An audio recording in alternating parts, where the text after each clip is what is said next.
Salut à tous, c'est Florian d'IT Connect. Je profite de cette première vidéo de l'année 2025 pour vous souhaiter une excellente année 2025 remplie de bonheur, de succès et surtout avec la santé. J'en profite également pour remercier tous les membres de la communauté IT Connect, tous ceux qui me suivent ici sur la chaîne YouTube IT Connect, mais également sur le site web, sur Discord, etc. Voilà, merci à toutes et tous. Et du coup, cette vidéo me donne aussi l'occasion de vous parler de notre nouveau système d'abonnement, puisque maintenant vous avez l'opportunité de soutenir IT Connect, de soutenir mon travail par l'intermédiaire de YouTube, donc ce qui vous donnera, en fonction des différents paliers, l'accès à différents avantages, donc des emojis, des badges, la possibilité d'avoir une réponse plus rapide aux commentaires, mais aussi d'avoir accès anticipé à certaines vidéos. Donc voilà pour la petite présentation, la petite aparté par rapport à tout ça. Alors maintenant, on va parler du sujet du jour, du sujet de cette vidéo, c'est-à-dire la solution Stork qui est éditée par l'ISC. L'ISC qui est déjà à l'origine de l'excellent Byte 9, mais également de KEA serveur DHCP que j'avais présenté dans une précédente vidéo. Et donc Stork, à quoi ça sert? Eh bien ça va nous permettre d'avoir une interface web pour superviser, gérer notre serveur DHCP. Donc on va pouvoir faire remonter plein d'informations, notamment les baux DHCP, les réservations DHCP, voir l'état du serveur, quelle est la version utilisée, est-ce qu'il est surchargé au niveau CPU, au niveau RAM, au niveau de la charge système. Voilà, c'est plein d'informations que l'on va pouvoir avoir via l'interface web de Stork, et donc ça va quand même être assez intéressant. Alors il faut savoir que vous pouvez dans Stork faire remonter les informations de plusieurs serveurs DHCP, de plusieurs serveurs DNS, c'est pas simplement pour un serveur DHCP. Donc on va voir comment l'installer, comment raccorder dessus entre guillemets un serveur DHCP via l'installation d'un agent, et puis on verra à quoi ressemble l'interface puisqu'on va faire une installation, une configuration pas à pas. Alors si vous êtes prêts, n'hésitez pas à regarder la suite de la vidéo. Rendez-vous sur le site de Stork si vous souhaitez en savoir plus sur cette solution qui est gratuite, même s'il y a certaines fonctionnalités qui sont payantes, notamment pour la gestion avancée du serveur DHCP. Moi je vais vraiment me concentrer sur la version gratuite qui est quand même assez intéressante, assez complète.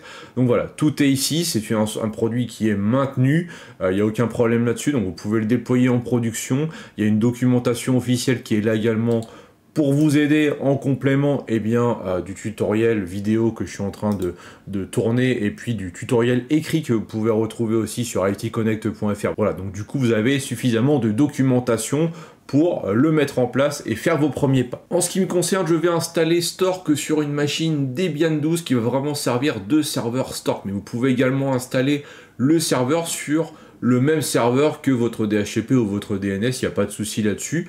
Là, je l'ai mis sur une machine à part pour cette démonstration, mais ce n'est pas obligatoire, tout en sachant qu'après, il y aura un agent installé sur toutes les machines où il y a un DHCP ou un DNS pour permettre la communication entre Stork et puis le serveur où il y a le service qui est hébergé.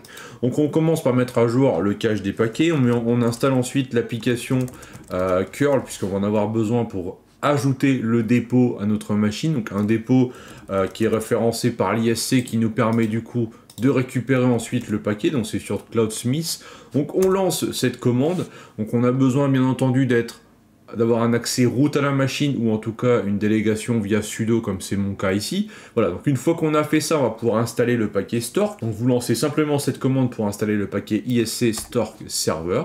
Voilà, et vous patientez un petit instant. Nous allons devoir également installer PostgreSQL sur notre serveur, puisque c'est un prérequis pour pouvoir utiliser Stork. Donc je vous mets la commande d'installation ici pour gagner du temps, avec les deux paquets à installer. Là encore, vous patientez un petit peu, donc on est vraiment sur la mise en route, l'installation des paquets nécessaires au bon fonctionnement.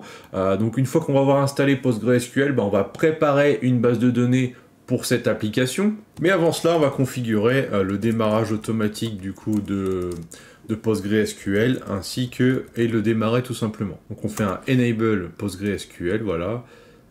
Et ensuite, on va simplement faire un start PostgreSQL. Voilà. Une fois qu'on a fait ça, on va faire un petit clear dans la console pour repartir sur une bonne base. Et là, on va du coup créer une base de données pour Stork avec un utilisateur dédié et un mot de passe qui va être généré automatiquement. Du coup, pour ça, on va passer sur l'utilisateur Postgre. On va utiliser l'outil qui s'appelle Stork Tool pour créer une base de données qui va s'appeler db_stork, et l'utilisateur, ce sera user_stork. Donc ça, vous pouvez modifier si vous voulez. Il faudra adapter en conséquence dans le fichier de configuration. configuration ensuite. Donc je lance cette commande, là on fait très attention puisqu'on a un mot de passe qui a été généré de façon aléatoire. Nous aurions pu également modifier la commande StorkTool pour indiquer ici directement un mot de passe personnalisé. Là il a été généré aléatoire, il est suffisamment robuste hein, quand on regarde comment il est constitué et au niveau de sa longueur, donc il n'y a pas de souci là-dessus. Ce qu'il faut surtout c'est le garder de côté. Puisqu'il va falloir maintenant éditer le fichier donc qui est dans etc stork, qui s'appelle server.env, il contient un ensemble de variables d'environnement, et là-dedans vous avez une variable qui s'appelle stock database password, vous venez coller le mot de passe que vous venez d'obtenir juste avant. Vous devez aussi modifier ici donc le store database host, donc on enlève le dièse pour enlever le commentaire et donc activer la variable. Là ici on met l'IP de boucle locale de la machine, donc 127.0.0.1. On met le nom de la base de données à cet emplacement, donc db_stork, et le nom de l'utilisateur ici, donc user_stork. Voilà. Il n'est pas nécessaire de modifier les autres paramètres pour le moment pour la mise en route.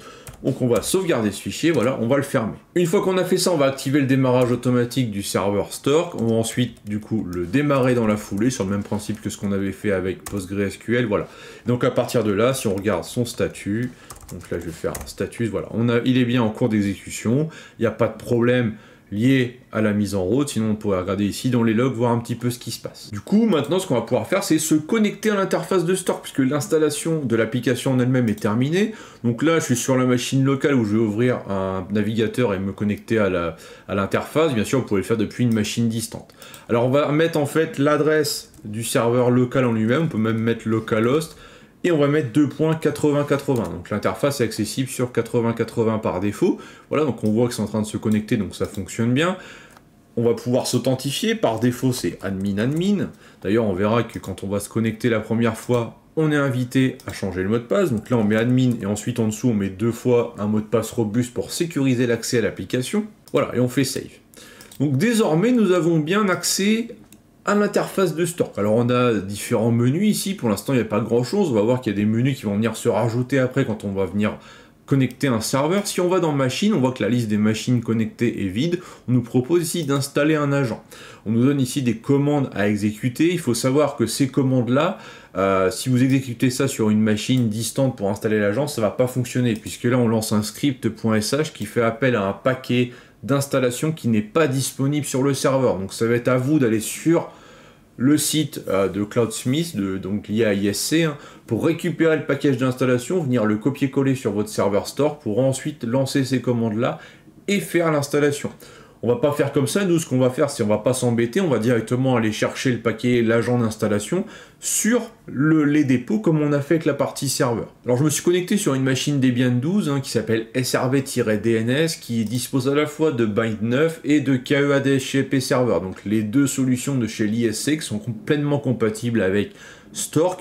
Alors ce qu'on va commencer par faire, c'est pas installer directement l'agent Stork, on va venir configurer à la fois le serveur DHCP et le serveur DNS pour qu'il soit entre guillemets prêt pour envoyer des informations à Stork, puisqu'il ne suffit pas du coup de configurer l'agent en lui-même. Alors ce qu'on va commencer par faire, c'est s'intéresser à la configuration d'un serveur DHCP pour le rendre compatible, on va dire, avec Stork. Donc ça nécessite d'installer un autre paquet, donc on va déjà mettre à jour le cache des paquets sur cette machine-là, et on va installer le KEA Control Agent qui permet en fait de servir un petit peu de point d'entrée entre Stork et le serveur local. Donc on a vraiment besoin de ça si on veut faire remonter le DHCP serveur dans Stork. Donc on installe cet agent-là, qui va être un agent en plus de l'agent Stork en lui-même, et on va venir modifier du coup le fichier de configuration du DHCP, puisque là-dedans il va falloir venir rajouter certaines lignes. Alors ici je vais venir me mettre à la ligne, et je vais venir simplement coller voilà, le bloc control socket. En fait ça permet de créer un socket de communication qui va être utilisé à la fois par KEA DHCP Server et l'agent contrôle qu'on vient d'installer juste avant pour faire le lien. Donc en fait le chemin que vous mettez ici, il est également déclaré dans la configuration de l'agent.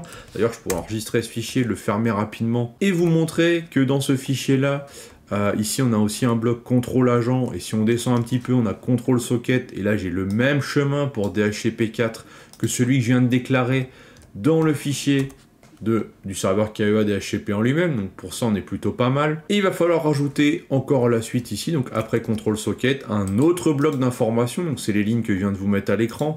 Donc je vais agrandir un petit peu ma fenêtre, voilà.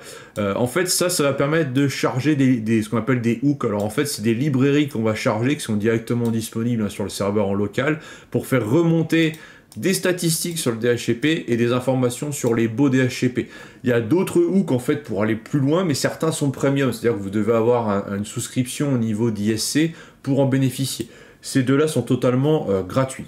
Donc une fois qu'on a fait ça, on peut enregistrer le fichier puisqu'on est tout bon au niveau de KEA DHCP Server. On va simplement le redémarrer rapidement. Donc je fais voilà, cette commande-là. Je le relance, voilà, donc ça c'est tout bon. Je vais nettoyer ma console et on va maintenant s'intéresser au DNS. Donc vous allez modifier le fichier name.conf, donc le fichier de configuration principal de Bind. Et ici, vous allez venir ajouter un petit bout de code. Vous allez ajouter ces lignes. En fait, ça permet de publier les statistiques DNS, donc qui vont être accessibles en local. Du coup, l'agent Store va pouvoir aller les consulter et les faire remonter à l'interface de Store. Donc ça, il faut vraiment le faire pour que ça fonctionne.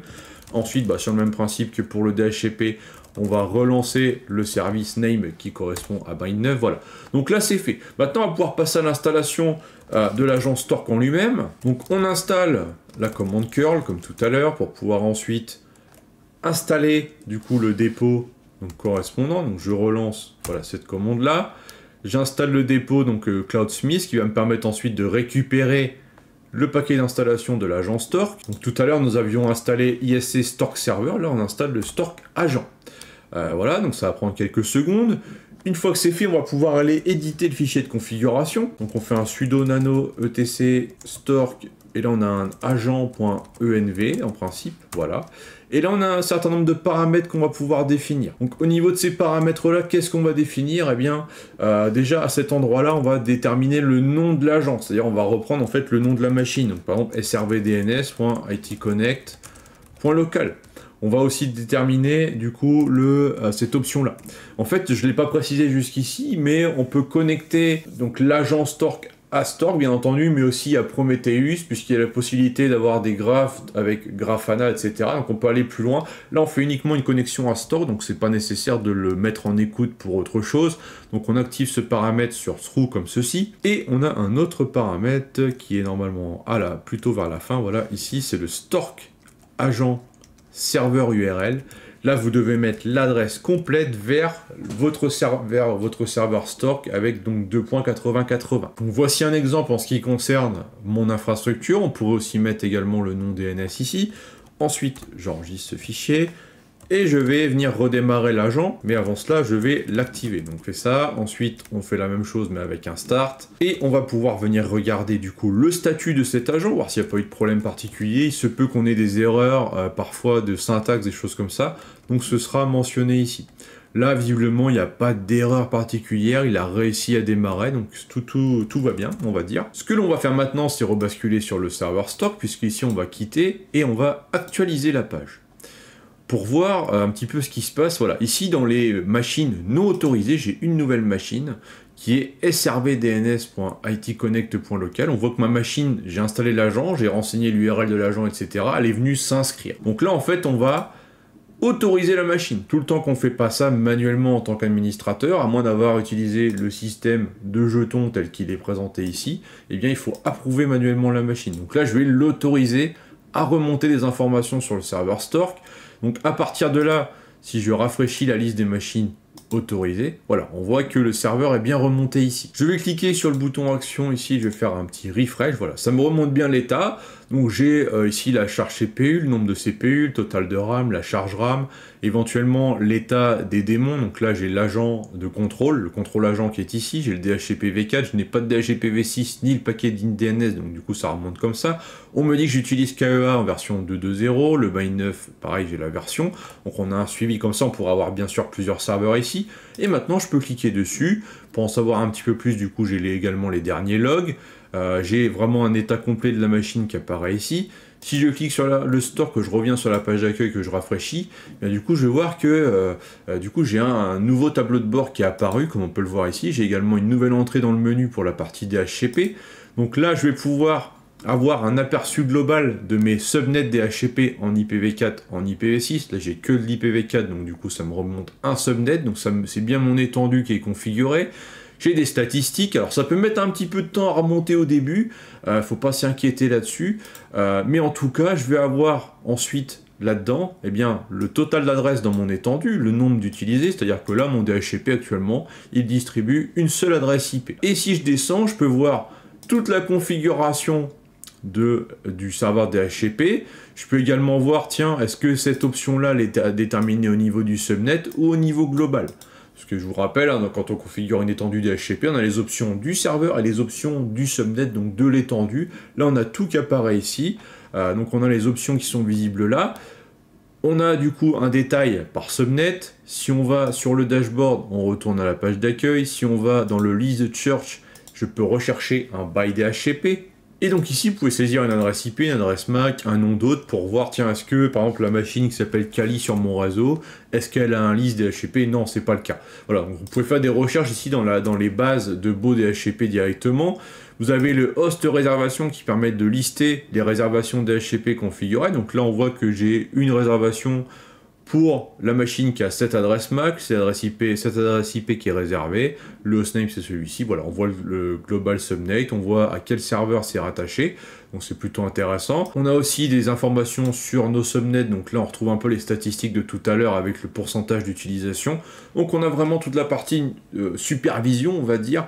Si on fait une new subnet, malheureusement ça ne fonctionne pas, puisqu'il faut activer un hook particulier qui est premium, donc on ne peut pas bénéficier de toute la partie administration à distance en fait avec la version gratuite. Et voilà, dans le monitoring, on pourra retrouver d'autres choses, notamment les versions logicielles installées, que c'est à jour ou pas. Vous pouvez aussi créer d'autres utilisateurs au niveau de Stork. Là, c'est un compte admin, mais on peut créer d'autres comptes directement ici et gérer au niveau groupe, donc plusieurs niveaux de droit, on va dire. Donc c'est une application quand même qui est assez complète. Là, on peut retrouver plutôt directement par service. Là, j'ai les services bind 9. Je peux cliquer dessus pour en savoir plus. Voilà, c'est assez bien fait hein, comme solution. Ça permet de superviser un serveur DHCP directement avec une interface web, donc sans aller jouer de la ligne de commande. Il y a une gestion des accès avec la possibilité de créer plusieurs utilisateurs, la possibilité de raccorder plusieurs serveurs DHCP sur l'interface de Stork. Ici, j'ai installé sur 2 serveurs différents, mais vous pouvez très bien installer Stork Server et Stork Agent sur le serveur DHCP en lui-même, comme ça vous avez tout au même endroit. Par contre, si vous faites ça, attention, parce que l'agent écoute par défaut sur le port 8080 comme le serveur Stork en lui-même. Donc vous devez modifier la configuration de l'agent pour qu'il écoute sur un autre port, par exemple 8081, et qu'il n'y ait pas de conflit à ce niveau-là, ce qui permettra de faire tourner l'agent et le serveur sur le même port, en plus du serveur DHCP. Voilà, j'espère que cette vidéo vous a plu. N'hésitez pas à me donner votre avis en commentaire. N'hésitez pas également à liker et partager cette vidéo. Et on se retrouve très vite. Ciao.